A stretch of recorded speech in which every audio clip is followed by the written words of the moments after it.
I want to talk about the creation of lost media and the location that video games go to die. The two games, or rather a few games that I will be talking about today, are a ticking time bomb that will eventually be completely unplayable. The reason for their unplayability will not be due to software reasons. There will always be a copy of Windows XP and an old copy of some operating system to return to. No, that's not why these games will be gone eventually. Today I'm going to be talking about how hardware will prevent these games from being played in the future, and why it is so difficult for someone like you to ever play one of them. Even in their heyday, these games were expensive.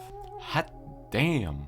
But not for software reasons. These games have an accessory, a required piece of hardware that is needed to play the game.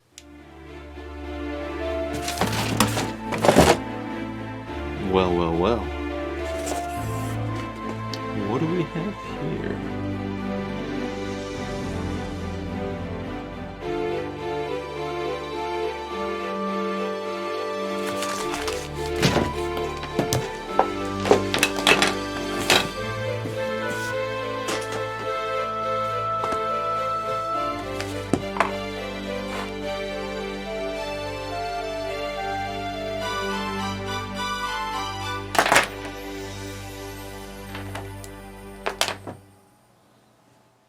Now, I know what you must be thinking. Good God, Lumpology, what is this? These games don't play like normal games. There is point-and-click components to it, but it's not a game that requires a keyboard. It requires you. I'm sorry, did I hear that correctly? Why is that in my script? This game has a hardware component that literally ties itself to you. Let me explain.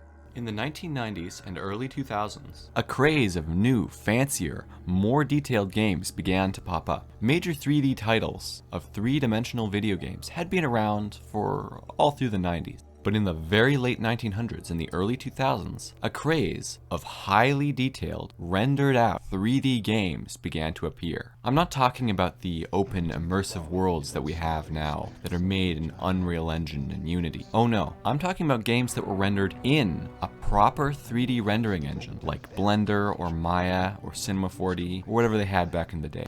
These games fit the more visual novel aesthetic. They're literally a video player with interactive components. These types of games have existed for a while, and had existed for a little while before when they first started to be popularized, but the game that really kicked them off was a game called MYST.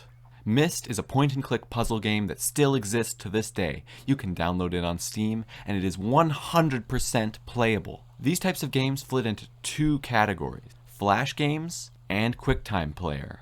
Often even a mix of both. Flash to provide little particle effect animations and interactive components, and QuickTime player to be the literal video player playing the pre-rendered footage behind the game as you progress.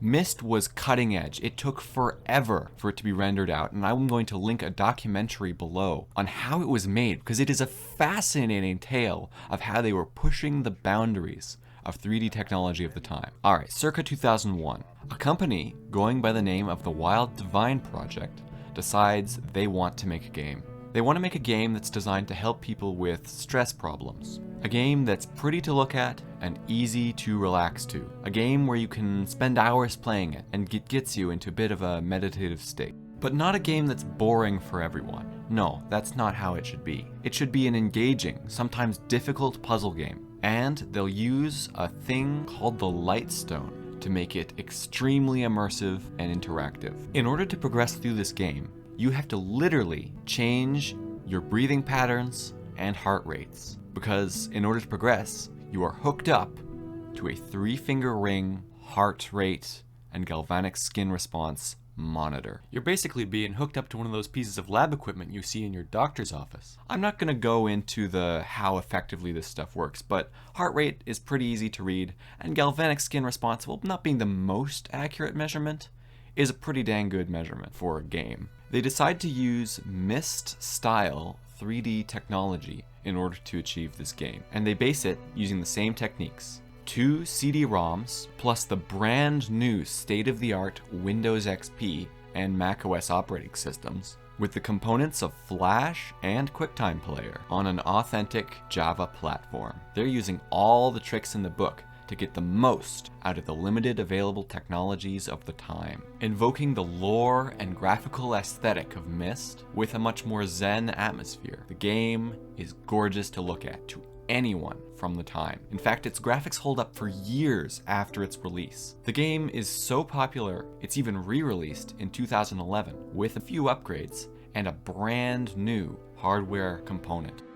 The new hardware component is more accurate, way more sleek and stylish, and trades off the Lightstone for a brand new component called the IOM, allowing Wild Divine to release even more software similar to the original.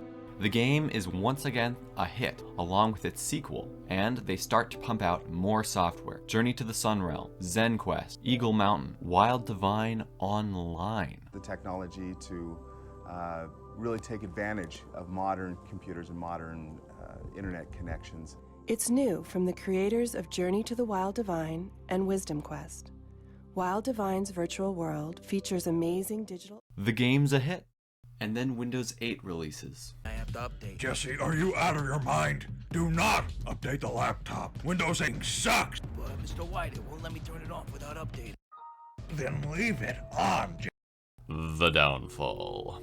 Microsoft drops support for older platforms. Simultaneously, QuickTime drops support, and Flash announces it's heading to end of life. Web browsers announce that they are disabling support for NP API-based system, instantly turning Wild Divine Online from brand new and shiny to, oh, that old thing? The new cultural norms mean discs are now completely worthless. No longer do you go to a store to get a disc and put it into your disc reader on your computer. In fact, computers don't even seem to have CD-ROMs anymore. Steam is where it's at, and MYST has adapted and re-released. Wild Divine makes a few last-ditch efforts to save their dying product and dwindling player bases. They start selling on Amazon and have online downloads for their games. But Wild Divine is having problems now. It's expensive to produce their hardware in low quantities, and their software is expensive. $120? More like, I'll go buy MYST. $1,000 for the entire set? More like, nope. Over the span of just a couple years, Wild Divine goes from pumping out software to a ghost town. They have a bit of luck with free software, relying on users who had already bought the IOM to use the software. But free software is just that, free. Deals are going on behind the scenes to reinvent the company and save the product. Wild Divine announces it's being acquired and rebranding. They're releasing the IOM 2, successor to the IOM that brought you Wild Divine, The Passage, The Wisdom Quest, Journey to Eagle Mountain, Journey to the Sunrealm, Zen Journeys. Wild Divine is abandoning their game's type for the Unity engine, except they're not. They're abandoning that too. The first images of the Unite IOM 2 drop, and it's very clear that Wild Divine is dead. Few mentions of their old product lines remain. All of their software and hardware starts to fade into obscurity. The Amazon links that people pay for are dead. Wild Divine no longer makes games. They now make meditation software. They've lost their soul. They've switched from being a fun novelty that teaches you a better way to live to be a non-FDA approved solution to all your problems. Gone is the mystique and well-thought-out lore of video games, replaced by literal self-help software. Working with practitioners, and gone are all of the games that were beloved. The formation of lost media. They no longer produce the hardware, so the price is driven up. No one buys it because it's so expensive. Stocks start to dwindle of the product, and the newer software that's not found on discs, while available, how are you supposed to play it if you can't get the hardware? Looking towards the future, the hardware will slowly dwindle in numbers. Anyone who finds a digital copy or a disc of these games may not even be able to activate the game. Discs don't last forever, and time will soon destroy the remaining discs as they rust away into obscurity. Generations of USB will pass, slowly dropping support for USB 1, which the Ion Pro remain. Eventually, the driver will no longer be able to be found online, and anyone who finds the game and is able to launch it in a virtual machine in the future will find that it no longer works, because they don't have the key to its success. They don't have the Ion. You've probably never heard of the Passage or the Wisdom Quest. Recently, I played through the entire series once again. It's as good as it's always been, which is to say pretty damn good. I love all the things that the game taught me. I love the lore of the world. I love just exploring all the nooks and crannies, looking at the magnificent constructions of 3D artistry, the well-crafted use of 3D assets at a time when 3D was not the most simple thing to do. And I think most tragically of all, the music is what is going to be lost the most. The music is excellent.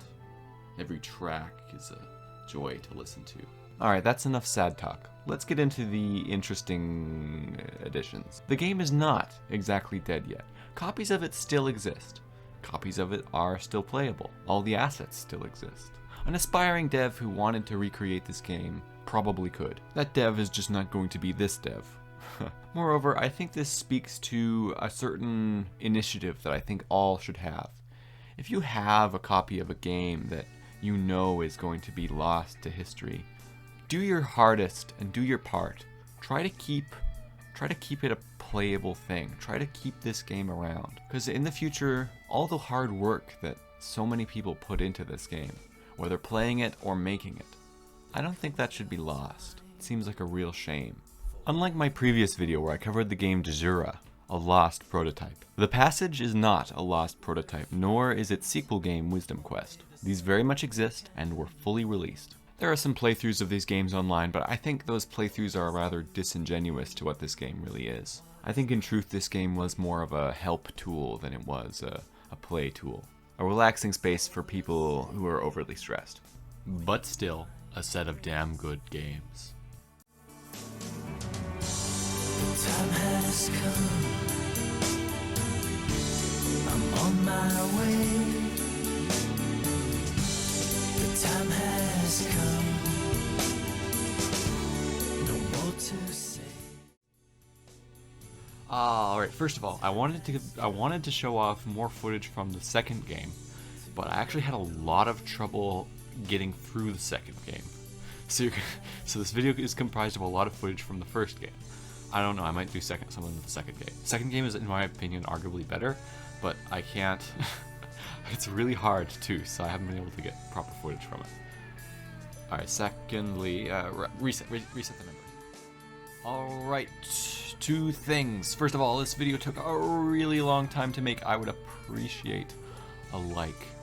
And second of all, if you want to see more of this kind of stuff, comment below and tell me.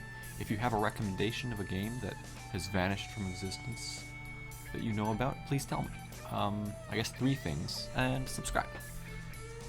Alright, sorry for the wait for the video. Here it is. Hope you enjoyed. God, that's expensive. Holy. Anyways, let's talk about the game. Now I know what you must be thinking. Damn, how did he get Attack on Titan Special Edition on DVD? But let me tell you, that's not what this is. Now I know what you must be thinking. Good God, Lumpology, what is this?